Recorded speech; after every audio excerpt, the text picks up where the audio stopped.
This is me नगमा रहमान और आप सभी का स्वागत है मेरे NR व्लॉग में। जैसे कि आप देख रहे हो अभी मैं हूँ अपने हॉस्टल में, अपने रूम में, और मुझे यहाँ पे आए हुए 1 वीक से ज़्यादा हो चुका है और मैं अब व्लॉग शूट कर रही हूँ। मुझे कमेंट आया था कि बिहार से झांसी आओगे तो फिर व्लॉग बनाना और कैसा ट्रैवल गया वो दिखाना। ओके, तो मैंने नहीं बनाया क्योंकि बहुत ही ज़्यादा ना मैसी सा हो गया था आते आते, क्योंकि हमारा जो ट्रेन था डायरेक्ट झांसी आने वाला। पहले तो हम लोग समस्तीपुर गए, मधुबनी से समस्तीपुर, फिर समस्तीपुर से हमें आना पड़ा कानपुर, क्योंकि डायरेक्ट ट्रेन जो थी हमारी झांसी तक वो ट्रेन हो गई थी कानपुर से रिवर्स। तो फिर हमें 3 ट्रेन चेंज करनी पड़ी और बहुत ही ज़्यादा मतलब थक गए थे। हम लोग यहाँ पे पहुँचे थे 6:30 या 7 बजे तक पहुँच जाते, बट हम पहुँचे रात के 2 बजे। सोच रहे हो इतना ज़्यादा टाइम लग गया हमें। तो फिर मुझे ब्लॉग बनाने का भी मज़ा नहीं आया, मतलब मन ही नहीं किया तो क्या ही बनाती मैं। थोड़ा सा मैंने स्टार्ट किया था बट फिर मेरा मन नहीं किया, तो फिर मैंने बनाया भी नहीं आगे ब्लॉग। और मुझे कमेंट आए थे कि यूनिवर्सिटी के बारे में बताओ और यूनिवर्सिटी का एडमिशन कैसा होता है, फ़ीस कितनी है, हॉस्टल की फ़ीस कितनी है, कितना मेस की कितनी है फ़ीस, ये सारा। तो फिर ये सारा मैं आज आपको बताती हूँ। ओके, और सारा इन्फॉर्मेशन दूंगी मैं। और जैसा मेरा एक्सपीरियंस रहा है, मेरा एडमिशन कैसा हुआ, मैंने कैसे रजिस्टर किया था, कैसे अप्लाई किया था फॉर BFA का भी बताऊंगी। तो फिर और बहुत सारे एग्ज़ाम भी होते हैं, तो चलो मैं आपको बताती हूँ पहले, ठीक है, स्टार्टिंग से कैसे कैसे रजिस्टर करते हैं और कैसे फॉर्म अप्लाई करते हैं। ओके गाइज, अभी बजे हैं 8:30 हो चुके हैं और 28 जुलाई है। और मैंने सुबह ब्लॉग नहीं बनाया था क्योंकि हम लोग गए हुए थे बाहर, ये सामान वगैरह लाने थे, क्योंकि जब मैं इधर आई तो बहुत सारे काम हो चुके थे, बहुत सारे कुछ तो काम हो चुके थे और मुझे शीट वगैरह लेनी थी। तो BFA में तो पता है बहुत सारा काम होता है, करना पड़ता है। तो फिर मैं वही लेने गई थी मार्केट, तो फिर टाइम हो गया तो मैंने शाम में स्टार्ट किया, क्योंकि यार मैं सोचा बता ही देती हूँ कि मैं झांसी आ चुकी हूँ, क्योंकि बहुत लोग बोलते हैं कि यार कब झांसी आ रहे हो, कमेंट भी कर रहे थे। तो फिर मैं सोचा इन्फॉर्मेशन देती हूँ जितना भी कमेंट किए हैं। तो फिर क्योंकि एक पर्टिकुलर मेरा कोई टॉपिक नहीं है, आपने डिस्क्रिप्शन में देखा होगा कि मैंने वहाँ पे लिखा हुआ है फलाना ढिमकाना, तो कुछ भी मतलब मैं किसी चीज़ के ऊपर भी ब्लॉग बना सकती हूँ। तो फिर ऐसा नहीं है कि मैं एक पर्टिकुलर नॉलेज दूँ किसी चीज़ के बारे में, कोई कंटेंट के बारे में, ऐसा कुछ नहीं। तो और बाकी तो सबका प्यार है ही, और चैनल को नहीं हो तो सब्सक्राइब कर लेना और बेल आइकन बटन को प्रेस करना मत भूलना, क्योंकि आपको नोटिफिकेशन मिलती रहेगी। और सब्सक्राइब तो कर ही देना और लाइक कर देना। ओके, सो गाइस, एडमिशन कैसा हुआ था वो मैं आपको प्रोसेस पूरा बताती हूँ। ओके, मैं कोई विंडो शो या स्क्रीन शो नहीं करने वाली, मैं ऐसा एक्सपीरियंस, मैंने आपको पहले बोला ना कि एक्सपीरियंस कैसा रहा मेरा एप्लीकेशन फॉर्म फिल करने में, तो मैं आपको वैसे बताती हूँ पूरा। ओके, तो फिर सबसे पहले आपको रजिस्टर करना पड़ता है BU के वेबसाइट पे, ऑफिशियल वेबसाइट पर आपको जाके पहले रजिस्टर करना होता है। फिर आपको SMS के थ्रू या फिर ईमेल ID के थ्रू आपको आएगा ID और पासवर्ड। फिर आपको करना पड़ेगा एप्लीकेशन फॉर्म फिल। फिर उसके अंदर आपको जो भी ID और पासवर्ड मिला था उसे लॉगिन करना वहाँ पे जाकर, और जितना भी इंफॉर्मेशन मांगेगा वहाँ पे स्कैन करने के लिए, मतलब photo scan, signature scan, 10th की 12th की मार्कशीट मांगते हैं, पैन कार्ड, आधार कार्ड, आइडेंटिटी प्रूफ के लिए। तो वो सारी वहाँ पे आपको अपलोड करनी पड़ेगी स्कैन करके। ओके, और फिर आपका कुछ दिनों के बाद आपका सीट लॉकिंग के लिए फी पेमेंट के लिए आएगा। और BU के पोर्टल में ना आप चेक करते रहना कब क्या आ जाए, कुछ पता नहीं चलता। तो फिर मैं ना धीरे धीरे साथ में भरा था, तो वो ज़्यादा देखती थी और मैं कम देखती थी, पता चल जाता, तो हम लोग साथ में कर लेते थे। ओके, तो फिर आपकी सीट लॉकिंग फ़ी पेमेंट कर दोगे, फिर आपकी जितनी भी कोर्स फ़ी है फिर वो आपको सबमिट करने के लिए आएगी। फिर आपका कुछ 1 महीना या 1.5 महीने के बाद आपको काउंसलिंग लेटर आ जाता है। मुझे याद है कि हमारी कब आई थी, 1 नवंबर 2021 को आई थी हमारी काउंसलिंग लेटर। और काउंसलिंग ऑनलाइन नहीं हुआ हमारा, क्योंकि हमारा जितना भी एडमिशन था ना सारा ऑनलाइन हो गया था। ऑफलाइन भी होता है, और आप देख सकते हैं कैसा यूनिवर्सिटी कैसा है, फैसिलिटीज़ वगैरह, तो आपके अपना हिसाब से देख लेना। तो फिर हमें तो ठीक ठाक लगा, तो फिर हम लोग यहाँ पे आ गए और स्टडी कर रहे हैं। तो फिर ऐसे हमारा एडमिशन हुआ था।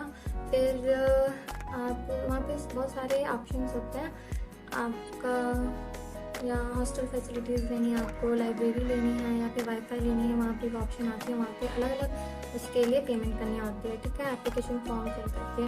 तो हॉस्टल के लिए भी अलग से अलॉटमेंट निकलती है, और कौन सा हॉस्टल अलॉट होगा वो आपको कुछ दिनों के बाद, कुछ महीनों के बाद हफ्ते में आ जाती है।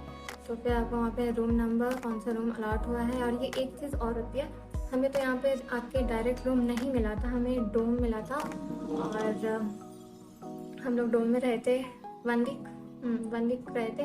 हमने एप्लीकेशन फॉर्म भर तो दिया था, बट हमें कुछ दिनों के बाद मिला था, क्योंकि हम पहले आ गए थे। यहाँ पर जितना जल्दी आ जाओ उतना जल्दी आपका हॉस्टल अलॉट हो जाता है, रूम अलॉट हो जाता है। तो उसी हिसाब से आ जाना, ठीक है। जिसको हॉस्टल लेने का मन है तो मैं आपको बताती हूँ हॉस्टल की फ़ीस कितनी है। ओके, सबसे पहले तो मैं आपको ये बताना चाहूँगी हॉस्टल की फ़ीस कितनी है हमारी। यहाँ पे टोटल 4 हॉस्टल है। मैंने आपको हॉस्टल का टूर दिखाया था, उसमें देखना ठीक कैसा और कौन कौन से हॉस्टल कैसे हैं। तो फिर यहाँ पे मैं तो झलकारी बाई गर्ल्स हॉस्टल में रहती हूँ, तो फिर इसकी जो फीस है सबकी सेम ही है। और बॉयज़ का मुझे मतलब बॉयज़ ने पूछा था मुझसे कि हॉस्टल फ़ी कितनी है, तो मैं आपको बताना चाहूँगी गर्ल्स की जितनी ऑफकोर्स बॉयज़ की भी उतनी होगी, क्योंकि ये हॉस्टल है वो व्यू का ही है, उसी का ही है। तो फिर हमारा जो लगता है, पहले आपको फर्स्ट ईयर का आपको भरना पड़ेगा 18,000, हाँ 18,000 भरना पड़ेगा। 10,000 आपकी सिक्योरिटी फ़ीस है और 8,000 आपका 6 मंथ का फ़ीस है। ओके, और मेस का अलग से इंचार्ज बोल रही हूँ, मेस का अलग से चार्ज है, वो है 2100, और आपका वो पर मंथ का होता है। ओके, तो ठीक ही ठाक है, खाना भी ठीक ठाक है। और अभी तो टेंडर चेंज होने वाला है कुछ दिनों के बाद, मतलब नेक्स्ट मंथ से आई गेस, हाँ। तो फिर उसका टेंडर अलग है, तो फिर उसका फीस बढ़ गई है। तो अच्छा ही है, मेन्यू भी चेंज करवाया है हमने। मेन्यू खाते खाते ना मतलब बोर हो जाते हैं कि एक ही मेन्यू चलता रहता है। हमने चेंज करवाया अंकल को बोल के, तो फिर ठीक लगेगा। और क्या पूछना था, हाँ बस मैंने सारी इन्फॉर्मेशन दे दी, बस इतना ही था। हाँ, मैं आपको एक चीज़ और बताना भूल गई, बुंदेलखंड यूनिवर्सिटी में 2 टाइप से एडमिशन ले सकते हो through entrance exam. Entrance exam किस में होता है, पीटी प्राइवेट, वो आपको यूपी सेट के एग्ज़ाम देना होता है, वो अभी शायद चल रहे हैं। तो उसका मतलब एग्ज़ाम चल ही रहे हैं उसके, मुझे जहाँ तक मतलब पता चला है एग्ज़ाम चल ही रहे हैं उसके। और एक होता है थ्रू मेरिट के बेसिस पे आपको डायरेक्ट एडमिशन मिल जाता है। ओके, तो डायरेक्ट एडमिशन फॉरेंसिक साइंस और बीएफए का मुझे इतना पता है कि इतना होता है। और लास्ट टाइम में भी आपका एडमिशन हो जाता है अगर जिसके मार्क्स अच्छे हैं, 90 से अबव है परसेंटेज। अगर सीट बचती है तो आपको डायरेक्ट एडमिशन देना, थोड़ा सा फीस ज़्यादा हो जाती है बट एडमिशन दे देते हैं आपको। ओके, तो एंट्रेंस एग्ज़ाम आपका बी फार्मा, बीटेक और इन्हीं सबका होता है, मुझे इतना ही पता है। ज़्यादा इन्फॉर्मेशन मैंने कलेक्ट नहीं किया, जहाँ से मुझे इधर उधर से पता है, फ्रेंड से पता चला, मैं आपको इन्फॉर्मेशन दे दूँ। और हाँ, तो आपका जो काउंसलिंग होगा, फिर काउंसलिंग 2 राउंड में होता है आपका, फर्स्ट राउंड और सेकेंड राउंड। फर्स्ट राउंड जो फिजिक्स जैसे कि आपको 1 to 300 के बीच में लोगों को बुला लिया, मतलब स्टूडेंट को बुला लिया। और अगर उसके बाद भी सीट अगर बचती है तो फिर आपका वो सेकेंड राउंड में होता है। ओके, फिर उसके बाद अगर और बचती है तो फिर आपको मेरिट के बेसिस पे मिल जाती है एडमिशन। तो ये मुझे बताना भूल गई थी बताना।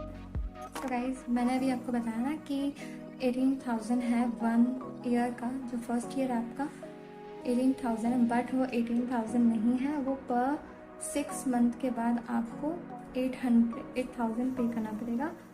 18,000 बस आपको स्टार्टिंग में भरनी पड़ेगी, वो आपकी सिक्योरिटी मनी, 10,000 सिक्योरिटी मनी है और प्लस 8,000 आपका हॉस्टल फी है 6 मंथ का। ओके, तो हमें भी पहले बहुत ज़्यादा कन्फ्यूज़न हो रही थी, बट धीरे धीरे सब कुछ पता चल जाता है। जब आप इधर आ जाओगे एक बार तो आपको भी पता चल जाएगा। बाकी तो हॉस्टल ठीक है, यहाँ पे 3 हॉस्टल है। पीजी, वो पीजी के लिए पोस्ट ग्रेजुएट के लिए है वहाँ पे, बट वहाँ पे भी रहते हैं अगर रूम खाली होती है तो फर्स्ट या सेकेंड ईयर पे भी रहते हैं। और झलकारी वाली गर्ल्स हॉस्टल है, फिर है समता, फिर है ओबीसी। आपको मैंने हॉस्टल वाला ब्लॉग बनाया हुआ है मैंने, तो उसमें आप जाके देख सकते हैं कि इनकी। और जो बॉयज़ वाला है वो बॉयज़ का तो मैंने अभी कहीं से पूछा नहीं है, बट जहाँ तक मुझे पता है सेम ही है, ठीक है। और उनके हॉस्टल भी अच्छे हैं, मैंने देखा नहीं है, उनके भी हॉस्टल अच्छे हैं। यहाँ पे 2 या 3 हॉस्टल हैं उनके भी। और वो कैंपस के अंदर ही आता है और हमारा तो अलग है, मतलब यूनिवर्सिटी के सामने ही है। तो आप ब्लॉग देखना मेरा, ओके। और बाकी इन्फॉर्मेशन ये है। और अगर आपको कन्फ्यूजन होगी तो और ब्लॉग आप देख सकते हैं किसी और का, मतलब वीडियो देख लेना चैनल पे। बहुत सारे नहीं, कुछ ही लोगों ने बनाया है, बट मैंने भी सोचा कि यार सारी इन्फॉर्मेशन दे देती हूँ। लोग पूछ रहे हैं, अगर आपको एक्सपेक्टेशन है मेरे से कि मैं आपको इन्फॉर्मेशन दे सकती हूँ तो प्लीज़ आप क्वेश्चन पूछ सकते हैं मुझसे, और जितना मेरे से कोशिश होगा मैं सारी इन्फॉर्मेशन आपको दूँगी, ओके। तो हाँ, बस इतनी इन्फॉर्मेशन थी। और ये रजिस्ट्रेशन और अप्लाई का जो भी है यूनिवर्सिटी का, तो वो मैंने अपना जो एक्सपीरियंस किया और जैसा जैसा मैंने किया है वो मैंने आपको बताया, ओके। ऐसा कोई कंफर्म नहीं है कि हाँ भाई नकवा ने ये बोल दिया तो हो ही गया, ये तो कंफर्म नहीं है, ऐसा कुछ नहीं। आप एक बार एक जगह से कंफर्म कर लेना, ओके। और बाकी जो लिंक होगा वो मैं आपको दे दूँगी नीचे डिस्क्रिप्शन पे, आप वहाँ से क्लिक करके डायरेक्ट रजिस्ट्रेशन कर सकते हैं और अप्लाई कर सकते हैं।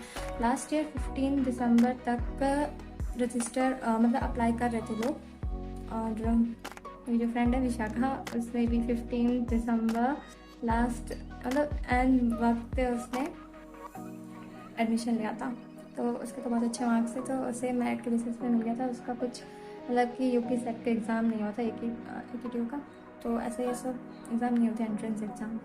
तो अच्छे आपके मेरिट बेसिस पे हो जाते हैं तो ईज़िली अच्छा है।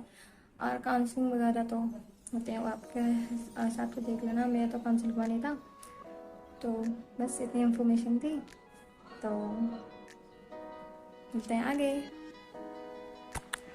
मेरे को पता भी नहीं था कि लाइक इतना ज़्यादा, मतलब तुम्हारा पूरा बायोडाटा जन्म कुंडली मांग लेते हैं एप्लीकेशन फॉर्म में। मैं तो सोचा नहीं था इतना होगा, लेकिन नहीं, क्या ये तो मजाक है। बट हाँ, पूरा इन्फॉर्मेशन देना बहुत ही ज़्यादा जरूरी है, बहुत ही अच्छे से वहाँ पे ना, मतलब सीरियसली ध्यान देकर फिल करना फॉर्म, ओके। तो हमारा तो फॉर्म फिल हो गया था और हमारा एक फर्स्ट ईयर तो ख़त्म ही हो गया और हम लोग सेकेंड ईयर में हैं और इसकी पढ़ाई भी स्टार्ट हो चुकी है हमारी BFA की। BFA बहुत लोगों को पता नहीं है, बैचलर ऑफ फाइन आर्ट। और इसके अंदर 2 टाइप की कैटेगरी है, ड्राइंग, पेंटिंग और अप्लाइड। अप्लाइड का बहुत ही ज़्यादा स्कोप ऐसा बोलते हैं, बट स्कोप तो दोनों के हैं, बट ज़्यादातर मुझे भी ऐसा फील हुआ है 1 ईयर में कि अप्लाइड का ज़्यादा स्कोप है। अप्लाइड के अंदर क्या होता है, कैलीग्राफी, एनिमेशन, मतलब फोटोग्राफी, हर चीज़ ना डिजिटली होता है। और ड्राइंग पेंटिंग में आपको स्केचेस आ जाएंगे, पेंटिंग आ जाएंगे, पोर्ट्रेट आ जाएंगे, स्टिल लाइफ, ये सारी चीज़ें करवाई जाएंगी। तो फिर ज़्यादा बेटर है अप्लाइड, ओके। और पेंटिंग भी ले सकते हैं, सबका अलग अलग चॉइस है यार, किसी को बोल नहीं सकते कि ये लो वो लो, तो जिसको जो चॉइस है वो लो। और यहाँ का जो डिपार्टमेंट है, institute of fine art department, वो अच्छा ही है। मैंने आपको दिखाया था ना ब्लॉग पे, तो आप देखना वहाँ पे कैसा है फाइन आर्ट का डिपार्टमेंट, ओके। और बहुत सारे लोग आए भी हैं और मुझे अच्छा भी लगता है कमेंट करके, दीदी आप आना मिलने के लिए कॉलेज में या फिर यूनिवर्सिटी में कहीं पे भी मिलना, तो मिलेंगे अपने सब्सक्राइबर से। और ऐसी उम्मीद तो नहीं थी मुझे, बट ठीक है, लोग पसंद करते हैं धीरे धीरे। और सब्सक्राइब करना यार प्लीज़, क्योंकि इंफॉर्मेशन कलेक्ट करने में मतलब टाइम तो लगता ही है, क्योंकि मैं सुबह भी ब्लॉग बना सकती थी, बट सुबह इतना टाइम मिल नहीं पाता यार। शाम में थोड़ा सा काम करने के बाद, अभी भी मैंने काम नहीं किया है, बहुत सारे काम पड़े हुए हैं, तो मुझे करना है काम अभी, तो मैं अभी अपना काम करती हूँ। और अगर आपको मेरे सारी इन्फॉर्मेशन अच्छी लगती है तो लाइक, सब्सक्राइब, शेयर ज़रूर करना। और आपको क्या इन्फॉर्मेशन और चाहिए वो भी मुझे बताना, ओके, कमेंट पे, तो मैं आपको इन्फॉर्मेशन दूँगी, ओके। तो हम मिलते हैं नेक्स्ट व्लॉग में, तब तक के लिए बाय बाय।